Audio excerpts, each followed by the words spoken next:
Talking basketball, 7:30 here in the show, but there's good cause. There was a rare but brilliant victory for the Irish men's team over the weekend in the European Championship for Small Countries, the FIBA European Championship for Small Countries. Very happy to say Jason Killeen, the Irish team captain, is with us, as is Kieran Shannon of the Irish Examiner.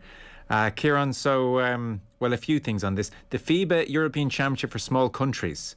I mean, the marketing department here could do with a bit more imagination in the name. It's a bit like calling the Europa League the tournament for teams not in the Champions League. Yeah, I mean, Ireland have won the equivalent before, and you used the word promotion. It was called the Promotions Cup, which might have helped it better.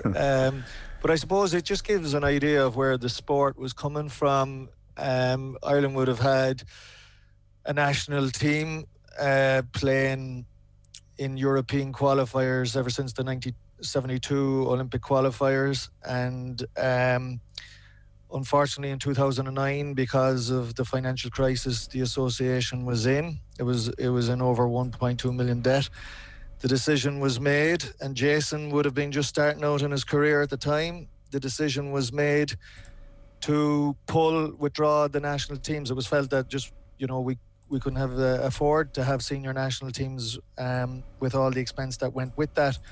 So there was no senior national team for 6 years. And then in 2015, it was brought to the attention, I suppose, of the CEO at the time, Bernard O'Byrne, that the European small countries could be a pathway back into a stepping stone towards eventually getting back into where we would participate in European qualification. And so both teams, men's and women's, have played in 3 European small countries since. And I suppose with both reaching the final this past month, and the men winning brilliantly on Sunday with Jason lifting the cup, they're now, it looks like the women, it was announced today, are going back into the European Eurobasket qualifiers proper. And while that competition isn't happening for the men next year, you'd have to think that the men will be going in November 2022. Well, the last time the Irish team won this was in 1994, when the current coach Mark Keenan was captain. So it's time to bring in the current captain, Jason Killeen, who's with us. Jason, congratulations. So 97-66 against Malta in the final was an impressive winning tally, and seems like it was as comfortable as you would hope finals are ever going to be. If we go back, I don't know, even to April, given the COVID situation, to say that you guys did not have good preparation for this would be an understatement.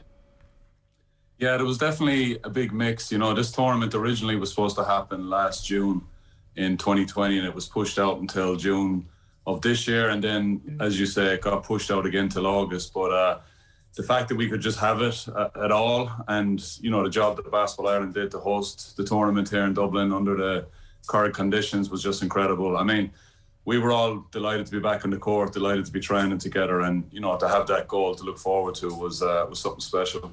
And I presume, Jason, this is a really good marker now of improvement. So the European Small Countries tournament, it's a week-long tournament. It's held every second summer and kind of does what it says on the tin. So to come out top this year, I mean, Kieran's talking about hopefully stepping up and, senior competitions and bigger competitions about the best sides in Europe. Does a win like that provide a major impetus to kick on and to upgrade in terms of the opposition?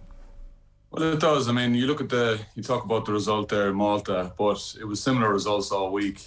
I think the team have showed that they've outgrown the small nations, if lack of a better word. But, even the test games that we had in July against Slovakia, who would be considered at a level above us, the game could have went either way in the last 5 or 10 minutes on both occasions. So I think the lads have definitely showed that they're capable now of moving on and moving up in the competition. Kieran, I read your piece in the Irish Examiner about all this. I have to say, and you've referenced it already in the conversation. I was amazed. I hadn't appreciated that the reason we had gone from a national senior team to, dropping out of that division almost, or that status, was pretty much directly down to the financial crisis. I hadn't that would never happen to any number of Irish international teams in various sports, not least the big ones. I couldn't believe that was the reason, when Jason comes on the scene, there isn't a senior outlet for him. It was down to the financial crash. Yeah, and I suppose basketball was kind of made an example of within the Irish sporting community. I mean, it would have been pointed out when the FAI ran into their crisis, the double standard, like not that anybody would want our national soccer teams not to be playing, but it was raised that they got a bailout, whereas basketball was basically made an example of, and where you had a situation where, like, we had probably our greatest ever senior women's team at the moment on the verge of breaking into the top 12 in Europe. Like, generational talents, Susan Moore and Michelle Fahy, and because of, again, like, it would have only cost 50, 60 grand for that team to be competing, but basketball nearly would have just felt it couldn't. The governing body made the decision that no, we can't even be seen. We have to be seen to suck it up, and great players were lost. And Jason, it's fantastic. Like, Jason is a generational talent. Will go down as one of our best ever players. Only 20 in 2009, and having to struggle. Would he ever get to play again for his country? 2015, 2016, we got back in. But to play at the stage that they belonged, and I suppose what would be governing it is, as Jason said, look, it's not that Ireland won, it was the way they won, and they were so... They were there were high performers, like you have talents like John Carroll, Jordan Blunt, CJ Fulton, Sean Flood, who deserve to be playing against better teams in Europe, and that the country will watch, the non-basketball public will watch, because these are proper talents. And on the women's end, then you have, I suppose, we've had 4 or 5 exceptional players in the likes of Claire Amelia, Rachel Hodgins, Dana Finn, Sorka Turnan, who have won at the European B level, beating the likes of Germany, Portugal, the UK. And they were the nucleus of the team that did so well out in Cyprus. And you can't basketball has lost a lot of talents. Like, you take people like Aoife McDermott, who's starring now with the Irish national rugby team. Like, Aoife McDermott was a basketballer, but she's a high performer, and if you had this level, she would probably still be playing basketball. But she was looking around, was a European small country's going to float her boat again? Rugby did more for her, and I think now the likes of those players that I mentioned will be more attracted to staying with basketball and with the Irish national senior program. And so, say that top tier of European competition, Kieran, how do Ireland men and women get into that? Is it just a case of declaring, look, we're ready to finance that and we want to be part of it, or do you have to win a certain number of matches? How does it work?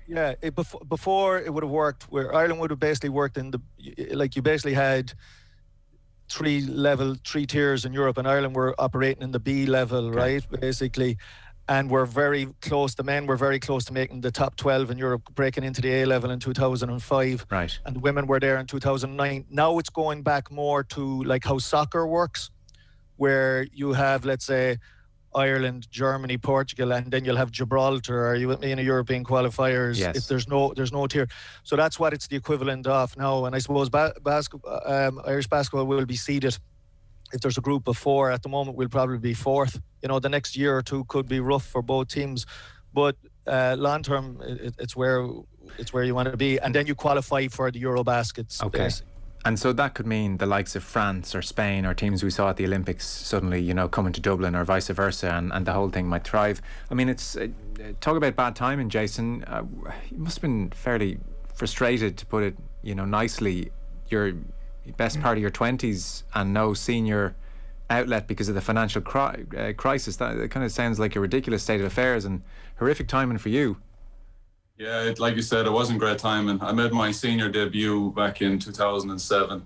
So then had 2 or 3 summers together with the national team. And then, 14 years later, now I'm playing in the small nations. But like you said, to not have that outlet, and it's not just me, there was a whole bunch of players that kind of missed out on that from their early to mid-20s when they would have been playing their best basketball. But, and the other side to that is the teams that we had back then, the majority of players on the teams probably would have been American-born with Irish passports. And now when you look at the national teams, the vast majority of players have come through the Irish system and have come through schools around Ireland and different clubs, and the fact that we've improved so much that we can do that now, and shown that we can do that and compete at European level has just been, it's shown fantastic growth for the game over the last 10 years or so. Yeah, well, that's good to hear. And just one last point on that kind of 5-6 year period after the crash. So were you playing for Ireland? It was at such a low level, or were there virtually no games, or what was the experience? No, there was nothing. There were no games? No games, just packed it up. That was it. We had a couple of challenge games, so there was an Irish select team would have went over to England and played, an English select team, almost as a showpiece before their cup final. But that was all. That's all we had for a number of years. Well, listen, I think we have to apologise. I don't think we shouted loud enough about that in the media. Kieran, I suspect you did. That's absolutely ridiculous. Yeah, it was so unfair, and you're looking at basketball. It's such an inclusive sport, and that it was excluded, and the sport lost huge ground. There's no point in saying, but as Jason said, it's fought hard and it's improved, and obviously having written the history of the sport, and it's often pointed out the heyday of the 80s. I love to make the point that while the Super League, the National League, that was probably its highest point. I think Irish basketball's best days are ahead of it. Particularly with the national teams, we now are in a position, in the next decade, you can see Ireland really competing, and I can see Ireland within the next decade making the Euro baskets, which would be the equivalent of the Euros.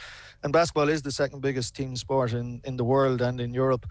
So it's an added achievement to be sniffed at. We took it for granted, I'll be honest with you. I studied the sport. I was following the sport all my life, but yet I probably didn't appreciate what we had in the late 90s with those Irish teams, both men's and women's, that were on the verge of breaking through to playing against the Tony Parkers, of the world. So that's what this opens up, whereby the top European teams will be coming to the arena. And it's such a brilliant sport when you see it in person. I've only been there a handful of times at the national championships, but it's such a great sport to watch. So hopefully Eurobaskets, as you said, the equivalent of the Euros, might be on the horizon. Jason, you said that the standard has improved. What would be your understanding of what's driven that? Is this like schools kind of having more basketball teams and driving it, or is it about the club scene, or how? Well, I was going to ask if the government have invested and driven it on. It probably doesn't sound like that's been the case. What's happened over the last, say, decade to produce this stronger men and women's teams? Yeah, I think it's hard to pinpoint it to any one thing.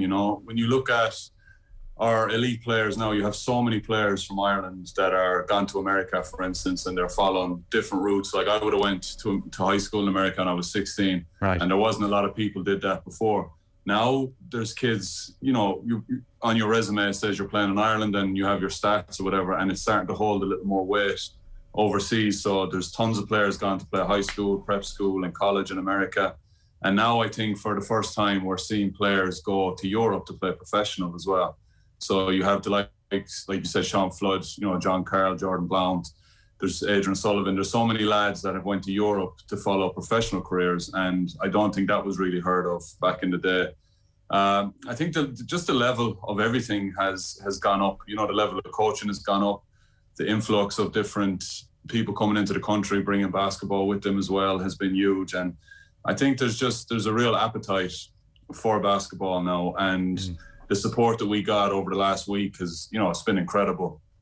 And you can see from the basketball community how much it meant to them when we won. It's certainly a pity we didn't have fans in the arena for it, but that's a different story, I guess. Yeah, well, hopefully in the years ahead. Kieran, what would be your sense of why the standards have increased? Yeah, I think Jason hit on a lot of it. It's an international sport, and yet, sometimes, as you said, you take the great players from the 80s, early 90s. Liam McHale stayed ultimately in Ballina. Thomas Sullivan stayed in Cork, whereas what you have now is the Jordan Blunts are going, as I said, to the States, but also now playing professionally in Europe. So they were playing through lockdown, while half the squad, like Jason, were National League and therefore hadn't played a competitive game in over a year.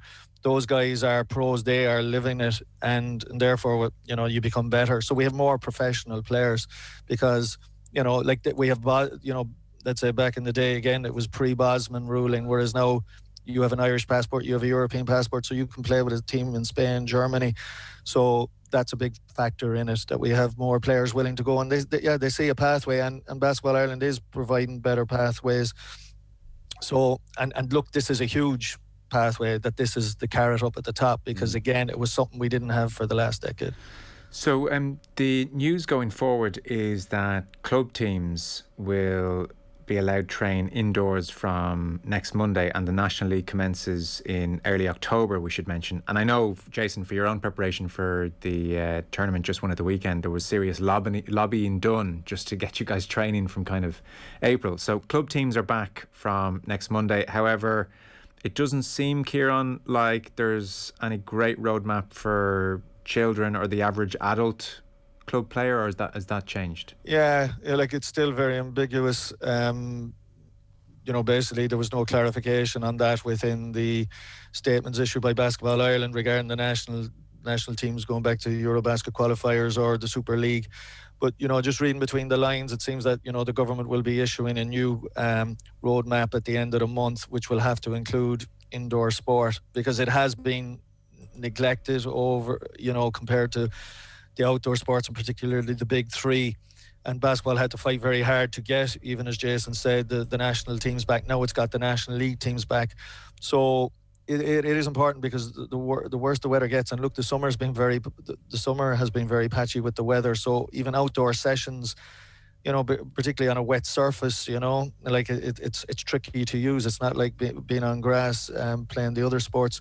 So, but you're getting the sense that the gyms should be open to the kids and the average adult club player, maybe in mid-September, and the leagues, our competition can get back running by mid-October, and you'd have to hope so, because look, the clubs are having to do everything to stop kids leaving the sport. It's hemorrhaging players, because while you basically would have, where other sports have had 2 seasons in between, basketball being able to provide a competitive program. Like school, there's been no school sports, as we know, but like basketball has been huge. It is the biggest sport in PE, and it's the second biggest sport in schools sport. So, hopefully that will be all up and running again a few weeks either side of mid-October. Okay, great. So, Kieran, you mentioned we have maybe a generational women's team at the moment, and they reached the final of the European Championships for small countries last month, and they're in the Eurobasket qualifiers. Again, you said the equivalent of the Euros in football, and that draw is going to be on Friday. Jason, what's next for the men's team over the next 18 months or so? Yeah, I think, like you said there's definitely an appetite for the men to move up, and move out of the small nations. And, I don't see, that's the only pathway I can really see right now. You have these lads they're exceptional players, and that's the level that they belong at. As Kieran said, it could be patchy for a year or two, just getting used to the standard. But I have no doubt with the group that's there, and the group and, the lads that are coming through in the future, that it's just going to improve the game, and I definitely think they're going to prove themselves at that level. And is it, Jason, is it like totally unrealistic, and shoot me down if it is it like to think about an Irish men's or women's basketball team at the Olympics in the next 2 or 3 games, or is that extremely difficult? Next 2 or 3 games will probably be difficult. There's lots of building blocks. This the tournament that we just won was considered a hurdle for the last couple of years. This is the 3rd time that we've competed at it. The first time we won a bronze, then a silver, and now it's a gold. Right. So it's just to keep improving the game, and to keep getting the standard better. But there comes a time that in order to get the standard better, and in order to keep improving the game, that the lads need to be playing at the highest level possible, I mean, I guess if you're going to the Olympics, Kieran, that's the best 24 in the world. Yeah, like it's ridiculous. And Europe is so competitive, like you have powerhouses like, even GB, the years basketball in GB improved immensely for host in 2012, but only 4 or 5 European teams could play at the Olympics, so it's very competitive to be one of the European seeds, but it's medium long term it's possible. And I could see some of those players that I mentioned playing in a Eurobasket before the end of the decade. Okay, well, that'll be something to really look out for and savour. So, listen, Jason, congrats again. As you said, it's a hurdle overcome, and one that has taken a few goes to overcome. So, Ireland, European champions for small countries at the weekend, and hopefully Eurobaskets beckons over, the coming years. So, best of luck with that. Congrats again, captain of the Irish team at the weekend, and Kieran Shannon from the Irish Examiner, always pushing the sport and covering the sport. Thanks so much for coming on and bringing us all up to speed. Cheers, fellas. Thank you. Joe. Thanks. When you come in the arena and you see me play, don't you? You see me give everything I got, right? But we talking about practice right now.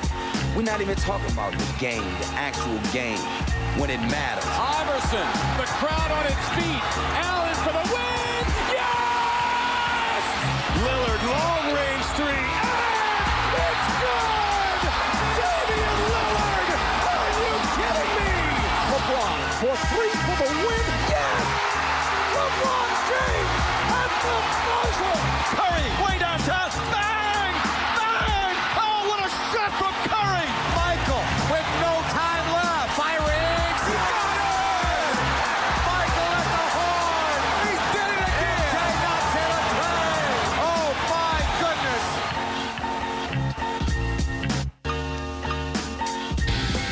Off the ball on News Talk.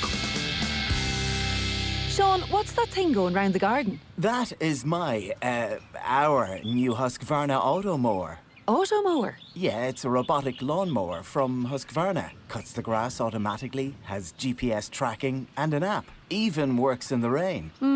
I just thought, why spend time cutting grass when I could spend it with the family? Great! You can put the dinner on, so. No can do, love. Have to paint the man cave. Husqvarna Automower. Never mow again. Learn more at husqvarna.ie. After all that working from home, I can't wait to get working on a tan. And for all those 5k walks, I'm treating us to a 5-star resort. It's time to get holiday happy with Sunway's great value offers to a wide range of sun destinations and last-minute deals. You can book with confidence, knowing one of Ireland's most trusted holiday companies will be there for you before, during and after your holiday. Simply pack your bags, leave it all behind and let Sunway take care of everything. Sunway, your holiday, your way. We all want to make healthy food choices for our families, even the smallest members. That's why our leader dog food is 100% natural, made in Ireland using locally sourced wholesome ingredients. From our family to yours. This month, get €10 off 12-kilo bags in selected stores. Visit leaderdogfood.com to find out more. Leader, developed by vets, loved by pets. Do you have what it takes to make wishes come true? Join me, Lorraine Keane, and Make-A-Wish Ireland for Bake My Day on September 16th. Bake My Day is a great excuse to cook up some treats to sell or share and raise money for a great cause. So why not get your family, workplace or school involved in person or virtually? All funds raised will help Make-A-Wish grant wishes to seriously ill children across Ireland. Bake My Day for Make-A-Wish is proudly supported by Fitzgerald's Family Bakery and Spar. Register today for your Baker's Party Pack at makeawish.ie. Get ready for the new season with Now. The Premier League at its best. Stream moments of pure magic. Sensational strikes. It's an absolute stunner. And unbearable tension. Absolutely phenomenal. Stream every live game from the Premier League now half price for 3 months. Take your seat. You'll be on the edge of it for much of the time. Offer ends September 5th. 18 plus content streamed via internet. Off the ball. This is News Talk. Now you're welcome back. So lots more to come in the show this evening. We'll have Mick Bowen with us, the Dublin manager. Dublin have Meath in an All-Ireland final to come very shortly, so we'll play some of what he was saying to Gerard Owen and OTB AM this morning. Up after 8 o'clock, we'll, I guess, chat about the Dubs for the last time for a while. It'll be hurling all week, and then we'll be into Mayo and Tyrone and Kerry for the next few weeks. So Conor McKeown and Declan Bogue will give us their sense of the last 18 months under Dessie Farrell and how quickly Dublin might or might not rebound. That's on the way in a few minutes' time.